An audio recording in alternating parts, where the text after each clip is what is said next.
Ça me fait plaisir de vous présenter le projet de Kiuna. Donc, Kiuna qui veut dire à nous, en Abénaki, donc le territoire où on se trouve. On est un centre d'études collégiales tout nouveau, donc le plus récent probablement à l'échelle de la province. On a inauguré en 2011, donc on est un centre d'études collégiales pour et par les Premières Nations du Québec. On offre des programmes de formation préuniversitaire, mais aussi de la formation continue sous forme d'AEC, donc qui répondent directement aux besoins du marché et de la main-d'œuvre qui sont exprimés par les communautés. Et puis, présentement, on offre un programme de sciences humaines, profil Première Nation. Et puis, dès l'automne 2018, on va avoir un nouveau programme d'art, lettres, communication, profil langue des Premières Nations. Puis on travaille présentement avec le Cégep de Jonquière pour offrir un programme en journalisme des Premières Nations. Nous, on offre de la formation de niveau collégial, donc les étudiants qui ont terminé leurs études secondaires ou pour qui il leur reste 10 crédits au moins à compléter. Donc, on parle d'un groupe d'âge d'environ de 16 ans à 99 ans. Donc, c'est les gens qu'on vise ici dans notre centre d'études. Pour nous, l'idée d'avoir un centre d'études collégial, c'était vraiment pour, d'une part, contribuer au développement de nos ressources, donc les jeunes qui vont venir travailler dans nos institutions. C'est pour augmenter le taux de diplomation aussi, donc pour le rendre à peu près, en fait, réduire l'écart entre les taux de diplomation des non-autochtones versus les autochtones. C'est aussi de donner, ou en fait d'insuffler un espoir chez les jeunes qui vont devenir en fait les futurs leaders, donc développer le leadership chez nos jeunes. Et ce qu'on veut également, c'est faire en sorte que les jeunes acquièrent les compétences pour qu'ils reviennent dans les communautés et puissent contribuer au développement des communautés, pas juste sur le plan politique et pas juste à titre de gestionnaire, par exemple, mais à tous les niveaux. Donc, c'est vraiment les objectifs qu'on poursuit. On veut aussi que les jeunes développent une fierté et un sentiment d'appartenance très fort à leur Première Nation, mais aux Premières Nations de façon générale aussi. Et c'est définitivement ce qu'on réussit le mieux. Donc, rehausser le sentiment de fierté chez nos jeunes. La mise sur pied du Collège Kiuna, c'est une initiative du Conseil en éducation des Premières Nations, donc qui avait reçu le mandat de ses membres d'analyser la possibilité de mettre sur pied un centre d'études collégiales. Le Conseil en éducation des Premières Nations, c'est une association de 22 communautés du Québec qui représente 8 Premières Nations. Donc, on peut considérer le projet de Kiuna comme un projet de société, donc un projet social que se sont donnés les Premières Nations. Et puis, le CEPN, donc le Conseil en éducation des Premières Nations, existe depuis 1983.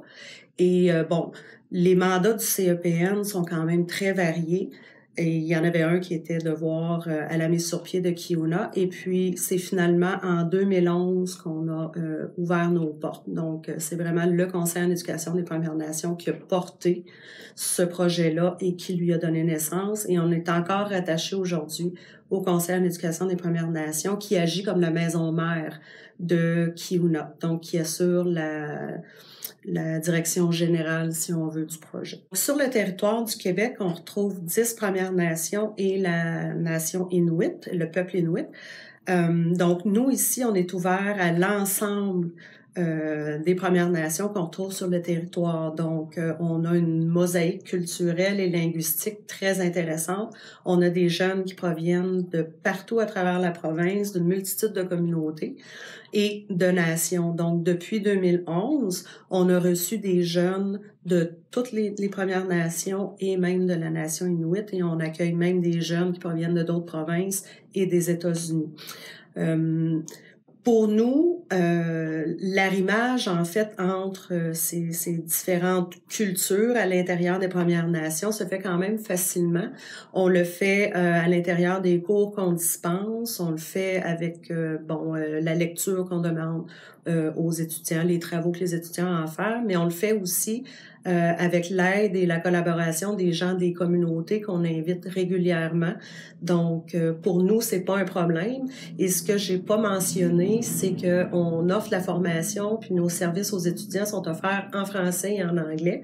Donc, au-delà des langues des Premières Nations, on travaille aussi avec le français et l'anglais. Donc, ça donne lieu à c'est ça, des très belles expériences, pas juste linguistiques, mais au niveau culturel aussi. Donc, de très beaux échanges. Les étudiants apprennent à se connaître, apprennent à connaître la culture, la nation de leurs collègues, apprennent sur les similitudes et les différences. Donc, c'est quand même très intéressant à l'extérieur des cours, tout autant qu'en classe. Si notre collège a été conçu pour les Premières Nations, par les Premières Nations, c'est important de préciser que notre collège est ouvert à quiconque veut venir y étudier. Donc, c'est ouvert pas seulement pour les membres des Premières Nations. Et quand on parle de réconciliation, on pourrait être une avenue très intéressante à considérer justement pour les gens qui veulent apprendre à nous connaître, qui envisageraient travailler dans une communauté ou par intérêt personnel. Au Québec, on est le seul établissement postsecondaire qui est destiné aux Premières Nations, bien que l'ensemble du réseau collégial et universitaire admette aussi des étudiants qui proviennent des communautés autochtones. Et puis, l'expertise qu'on développe chez nous depuis 2011 est fortement sollicitée par le réseau. Donc, ça nous fait plaisir sur invitation d'aller contribuer aux réflexions des gens qui sont chargés des services aux étudiants, par exemple, ou des gens qui veulent adapter les curriculums et les rendre plus pertinents sur le plan culturel. Donc, c'est quelque chose qu'on fait régulièrement aussi à Kiuna. La qualité d'un programme va d'abord dépendre de l'implication des Premières Nations elles-mêmes. Donc, quand on décide qu'on met sur pied un programme ou qu'on adapte un programme, je pense qu'il faut absolument considérer l'implication des représentants des milieux de l'éducation autochtone, mais aussi les gens des communautés et les aînés. Donc ça, je pense que c'est la première chose à considérer. Ensuite, il faut aussi connaître la clientèle à qui va s'adresser ce programme-là et les besoins auxquels on tente de répondre. Donc, nous, ici, ce qu'on a décidé de faire dans un premier temps, c'est de lancer un programme en sciences humaines, Premières Nations. Donc, c'est un programme unique à Kiuna. Et la raison pour laquelle on a décidé de concevoir ce programme-là en premier, c'est pour son potentiel au niveau des études universitaires. Donc, ça ouvre vraiment très grand la porte à différentes disciplines au niveau universitaire et ce sera la même chose aussi avec notre diplôme en arts, lettres et communication. Donc, on décline le premier profil qui est langue des Premières Nations, mais par la suite, on pourra aller vers la littérature, le cinéma. Une autre chose qui est essentielle à considérer également, surtout quand on traite des questions, des dossiers autochtones, c'est vraiment d'assurer l'authenticité de ce qu'on dispense comme formation, comme lecture, exiger aux étudiants comme spécialistes à qui on fait affaire aussi. Donc, l'authenticité de l'information est un autre gage de l'excellence du programme. Donc, un autre aspect qui est très important à considérer quand on s'adresse à des étudiants de Premières Nations, c'est toute la question de l'adaptation des services aussi. Donc, prévoir des filets de sécurité parce que souvent, les étudiants vont quitter leur communauté, quitter la famille, amis, perdre leur réseau pour s'en créer de nouveaux et ça peut être un enjeu très important qui pourrait poser entrave à leur projet éducatif. On sait très bien que les étudiants qui fréquentent le poste secondaire ont de fortes chances d'être des parents, souvent de plusieurs enfants. Donc, services de garde, aide au transport, on parle de support psychosocial très, très, très important, aide au logement, etc., etc. Donc, et ce sont des mesures que nous avons mis en place, nous, ici à Kiuna. Donc, un étudiant qui arrive avec son sac d'école et tout le reste est pas mal pris en charge, c'est-à-dire qu'on va vraiment accompagner l'étudiant sur un plan individuel, donc dans tous les besoins que cette personne-là pourrait exprimer. Pour moi, l'éducation autochtone repose essentiellement sur le sentiment de fierté, la revalorisation de la culture, l'estime de soi. Quand on travaille sur ces 3 aspects-là, je pense que le reste devient beaucoup plus facile. Donc, on permet aux étudiants d'être plus disposés aux apprentissages, d'être plus avides de savoir aussi. Quand ils sont fiers de connaître les acteurs qui ont contribué à construire le pays, je pense que là, on tient quelque chose de très important. Donc, l'éducation autochtone repose pas juste sur un transfert de savoir académique et de compétences académiques. Je pense qu'il faut vraiment voir ça comme un tout. Quand on parle de vision holistique, je pense qu'ici, ça prend tout son sens. Donc, il faut vraiment travailler avec l'étudiant à partir de où il est pour l'aider à l'amener, à cheminer, dans notre cas, vers l'université. Mais ceci étant dit, on travaille vraiment avec des individus qui deviendront éventuellement des citoyens, qui sont pour 20% d'entre eux déjà des parents, donc des modèles pour les jeunes. Et je pense que si on travaille pas d'abord sur la fierté, l'estime de soi et le sentiment d'appartenance, on passe à côté d'un projet qui nous dépasse. Hein. C'est pas qu'un projet individuel. Je pense que c'est vraiment un projet qu'on se donne comme collectivité, donc d'acquérir des compétences, mais aussi des savoir-faire et des savoir-être qui vont faire de nous des gens qui vont pouvoir contribuer positivement au développement de nos communautés, mais aussi de la communauté canadienne.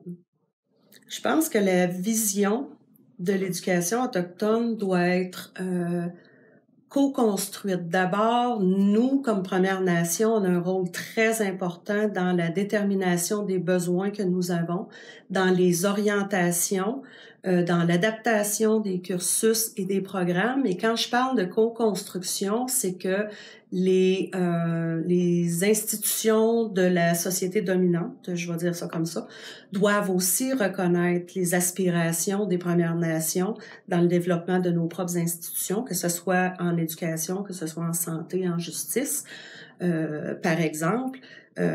Aussi nos aspirations dans ce qu'on veut que nos jeunes apprennent, donc dans le type de formation qu'on veut donner à nos jeunes, parce que on se dessine quand même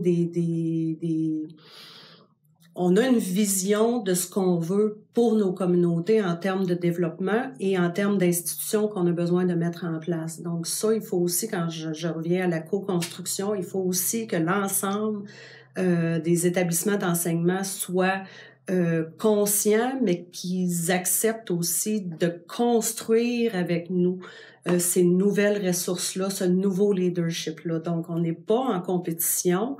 Il faut vraiment travailler ensemble et de concert pour faire en sorte que nos jeunes soient solides et qui contribuent au meilleur de leur potentiel.